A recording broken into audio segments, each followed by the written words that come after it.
हरिया बस कर बेटा, सुबह से काम कर रहा है, आजा रोटी खा ले। हाँ माँ, तुम चलो, बस ये कढ़ाई तैयार होने ही वाली है। ठीक है, जल्दी कर। कमला और उसका बेटा हरिया एक छोटे से गांव में रहते थे। हरिया के पिता एक लोहार थे और हरिया ने उन्हीं से लोहार का काम सीखा था। लेकिन एक दिन एक हादसे में उनकी मौत हो गई। हरिया शुरू से ही बहुत समझदार था। उसने जल्दी ही काम शुरू कर दिया और पैसे कमाने लगा। वो लोहे के बर्तन बनाकर बेचने लगा और इस तरह घर चलाने की जिम्मेदारी उठाने लगा। अरे वाह, आलू मटर की सब्जी, बढ़िया, आज तो पेट भर कर खाऊंगा। हाँ हाँ, जितना चाहे उतना खा। अच्छा सुन, अब तू बड़ा हो गया है रे, कब तक मुझसे घर के सारे काम कराएगा? अरे कैसी बात कर दी माँ, कल से तुम कुछ मत करना, सारा काम मैं करूंगा। अरे बैल बुद्धि, मैं ये कह रही थी कि तू अब ब्याह कर ले। ना ना, मैं ब्याह नहीं करने वाला। क्यों भाई, सब करते हैं तो फिर तू क्यों नहीं करेगा? माँ, मैं जितना कमा पाता हूँ उसमें हम दोनों का ही गुजारा ठीक से नहीं हो पाता। ऐसे में तीसरी का खर्चा कहाँ से उठाऊंगा? और दूसरी बात, कल को वो आकर तुमसे लड़ने लगी तो मुझसे तो बर्दाश्त नहीं होगा माँ। अरे पगले, सारी लड़कियां एक जैसी नहीं होती, और वैसे भी घर में लक्ष्मी आ जाएगी तो अपने भाग्य का खाएगी, समझा? कुछ भी कहो पर मैं ब्याह नहीं करूंगा माँ। हरिया अपनी माँ कमला की बात मानने को तैयार ही नहीं था। उसने आराम से खाना खाया और फिर साइकिल पर ढेर सारी लोहे की कढ़ाइयाँ रखकर उन्हें बेचने चल पड़ा। दिन भर में मुश्किल से वो 2-3 कढ़ाइयाँ ही बेच पाता था, जिससे उसे 200-250 रुपए मिल जाते थे। बस यही उसकी रोजी थी। और फिर उसी शाम, अरे माँ, ये आलू टमाटर की सब्जी अभी भी रखी है, तुमने खाना नहीं खाया क्या? खाया तो था, पर सब्जी थोड़ी ज्यादा बन गई थी। वो छोड़, ये बता तूने क्या सोचा फिर शादी के बारे में? क्या माँ, फिर वही बात, कुछ और बात करो ना। अच्छा, मतलब तू चाहता है कि मैं बिना पोते पोती का मुंह देखे इस स्वर्ग से धार जाऊं? इसे मेरी इच्छा मान चाहे जिद, ब्याह तो तुझे करना ही पड़ेगा। ठीक है, पर एक शर्त पर करूंगा मैं ब्याह। हाँ बोलना। कल फिर से आलू टमाटर की सब्जी बनाओगी? हरिया की बात सुनकर कमला हंसने लगी। हरिया जितना मेहनती और ईमानदार था, उतना ही भोला भी था। अब कमला पर जिम्मेदारी थी कि वो हरिया के लिए उसके जैसी ही मेहनती और भोली भाली लड़की ढूंढ कर लाए। और अगले दिन से ही कमला इस काम में लग गई। और फिर एक दिन बगल के एक गांव में उसे एक ऐसी लड़की मिल ही गई। कमला उसके घर हरिया के लिए रिश्ता लेकर गई। वहां पहुंचते ही उसने देखा कि वहां भी एक आदमी हरिया की तरह कढ़ाइयाँ बना रहा था। और फिर, दीनानाथ जी नमस्कार। नमस्कार बहन जी, मैंने आपको पहचाना नहीं। मैं कमला, रामकिशन की जोरू, चंबलिया गांव से आई हूँ। अच्छा अच्छा, आओ बहन जी आओ। मैं और रामकिशन शहर में कई दिन साथ रहे थे, फिर मुझे पता चला कि वो शांत हो गया है। वो सब छोड़िए, आप कैसी हैं और आपका बेटा? इसके बाद कमला ने दीनानाथ से उसकी बेटी लक्ष्मी का हाथ अपने हरिया के लिए मांग लिया। दीनानाथ अपनी बेटी से बहुत प्यार करते थे। उन्होंने हरिया से मुलाकात की तो उन्हें भी हरिया बहुत पसंद आया। और फिर कुछ ही दिनों के बाद हरिया और लक्ष्मी की शादी हो गई। आहा, अब मेरी सारी मन्नतें पूरी हो गई, मेरे घर लक्ष्मी आ गई। पर माँ जी, मेरा सिर्फ नाम ही लक्ष्मी है, मेरे बाबा बहुत गरीब हैं।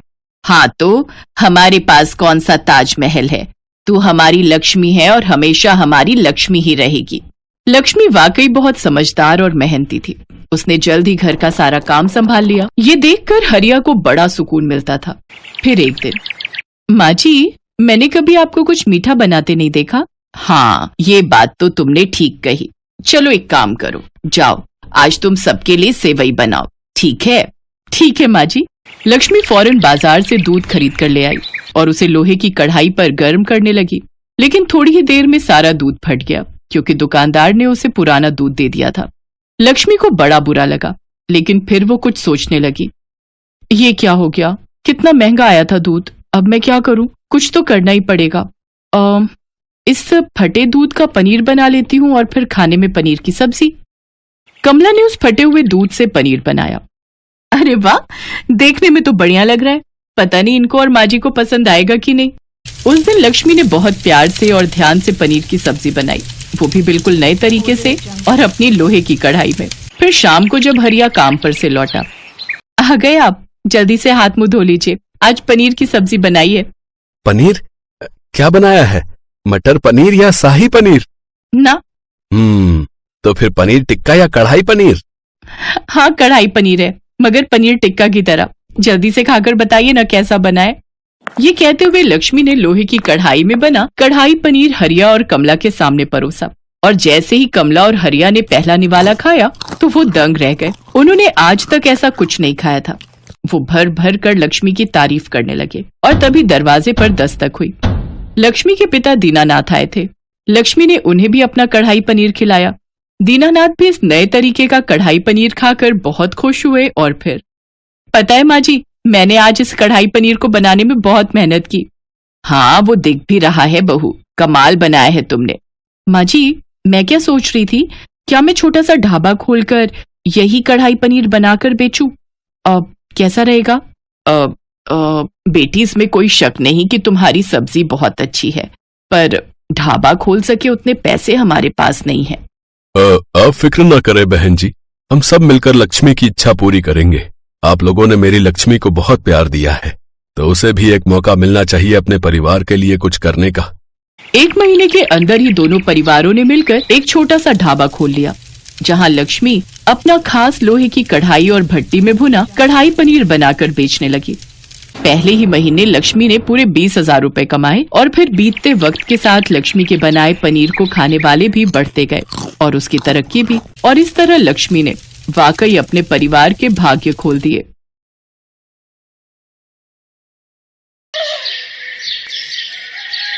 वाह वाह अक्षरा बहू, क्या कमाल की सब्जी बनाई है। ऐसा कर, मेरे लिए तो तू 2 रोटी और सेक दे। पेट तो भर गया लेकिन मन नहीं भरा। माँ जी, लेकिन आटा तो खत्म हो गया। कोई बात नहीं, मैं अभी और आटा लगा देती हूँ। बहू, आटा लगा ही रही है तो मेरे लिए भी 2 रोटी और लगा देना। वो क्या है ना कि गर्मा गर्म रोटी का स्वाद ही अलग होता है। जी पापा जी। अक्षरा रसोई में जाती है, लेकिन वो देखती है कि उसकी देवरानी मालिनी रसोई की सफाई करके बर्तन धो रही थी। अरे मालिनी, तुमने चकला बेलन सब धो दिए क्या? हाँ दीदी, मैंने सोचा जब तक मम्मी पापा खाते हैं तब तक मैं अपना काम निपटा लेती हूँ, उसके बाद हम भी सुकून से खाना खा लेंगे। फिर उसके बाद के बर्तन तो नहीं धोने होंगे ना?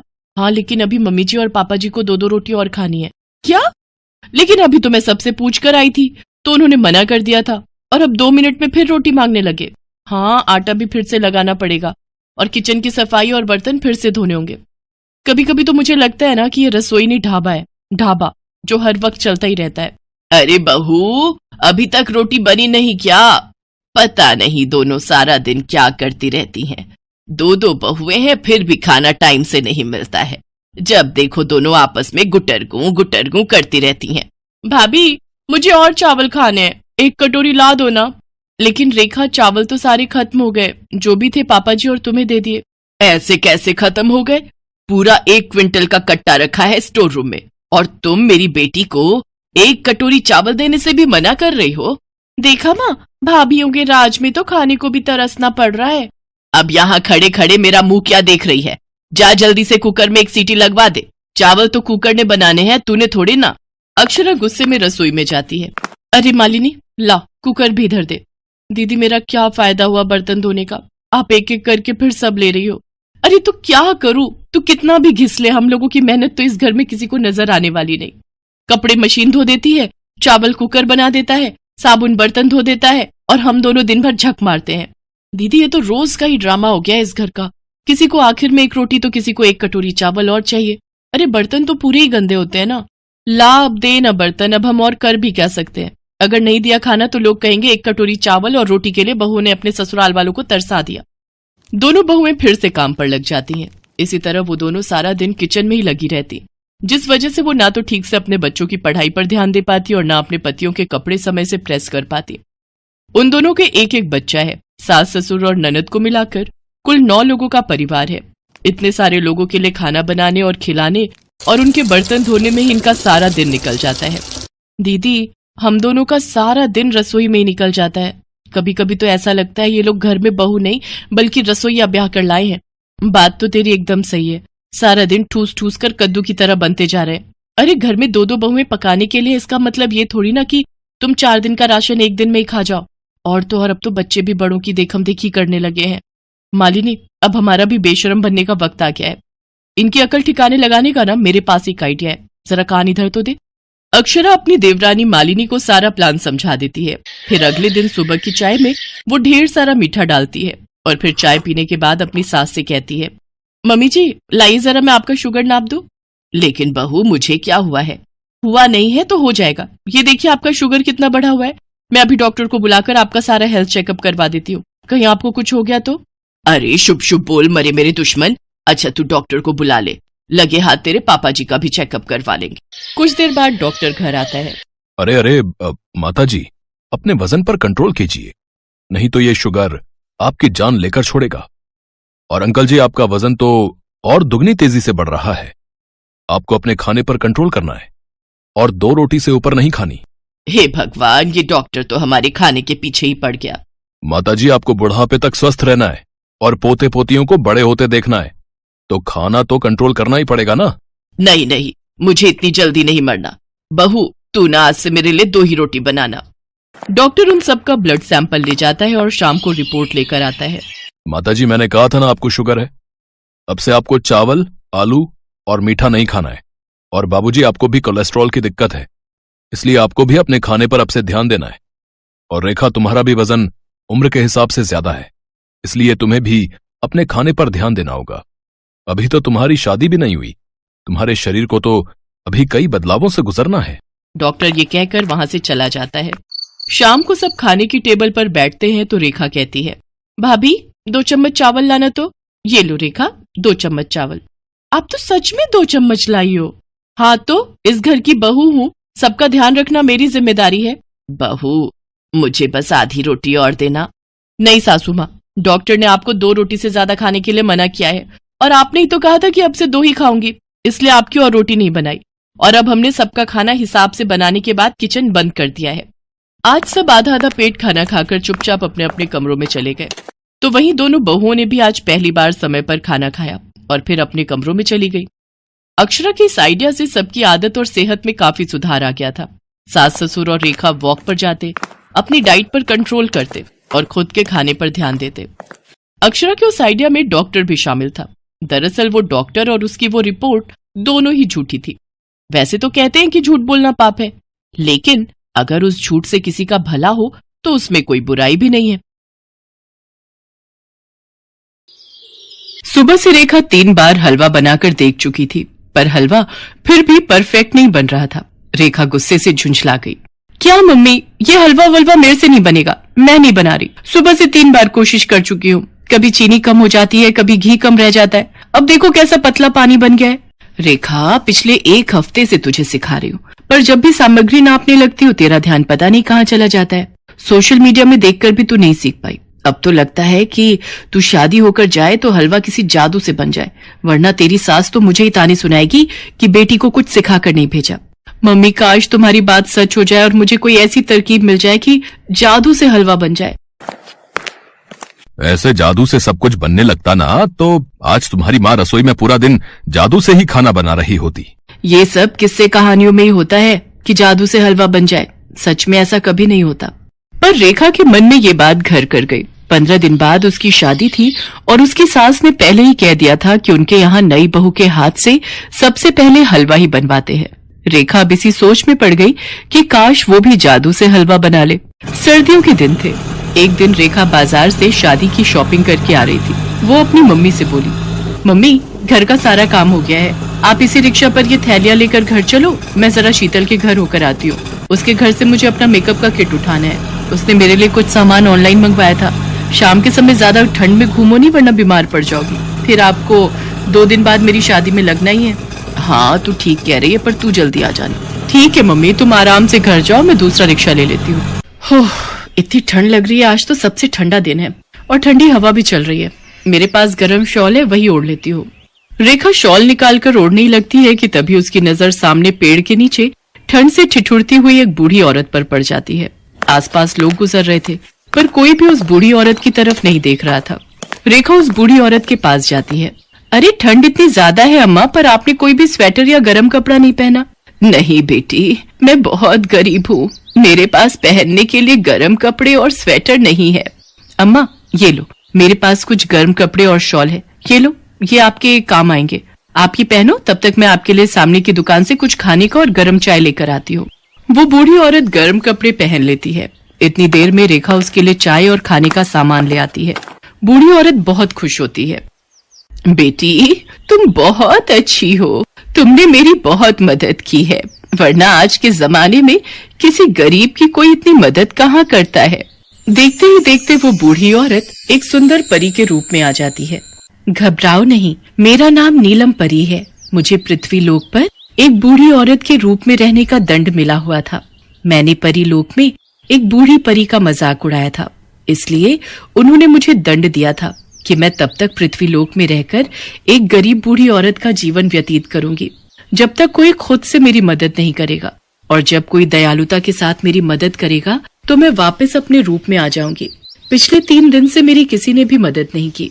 आज तुमने मेरी सहायता की, इसलिए मैं परीलोक वापस जा सकती हूँ। जाने से पहले मैं तुम्हें कुछ देना चाहती हूँ। मांगो, तुम मुझसे क्या मांगती हो? नीलम परी, मेरी तो अभी एक ही दुविधा है। 2 दिन बाद मेरी शादी है और मुझे हलवा बनाना नहीं आता। आपके पास कोई उपाय है जिससे जादुई हलवा बन जाए और मेरी ससुराल में प्रशंसा हो? अच्छा, तो ये बात है। रुको। नीलम परी हवा में छड़ी घुमाती है। ये लो, ये जादुई चीनी है। जब भी तुम हलवा बनाओगी तो इसी चीनी का उपयोग करना। ये चीनी मिलाते ही स्वादिष्ट हलवा बनकर तैयार हो जाएगा।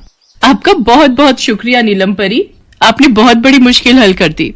नीलम परी से चीनी लेकर रेखा घर जाती है और चुपचाप उस चीनी की पोटली को अपनी अटैची में रख लेती है। 2 दिन बाद धूमधाम से रेखा की शादी विनय नाम के लड़के से हो जाती है।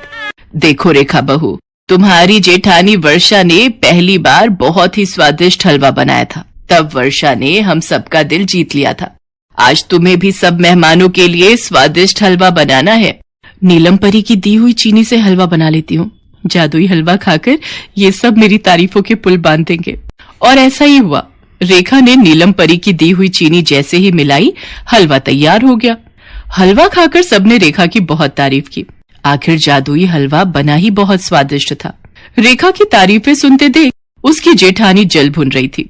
सुनो जी, हलवा तो हमारी छोटी बहू ने बड़ी बहू से भी ज्यादा बढ़िया बनाया है। अब बहू को शगुन के रुपए देने चाहिए।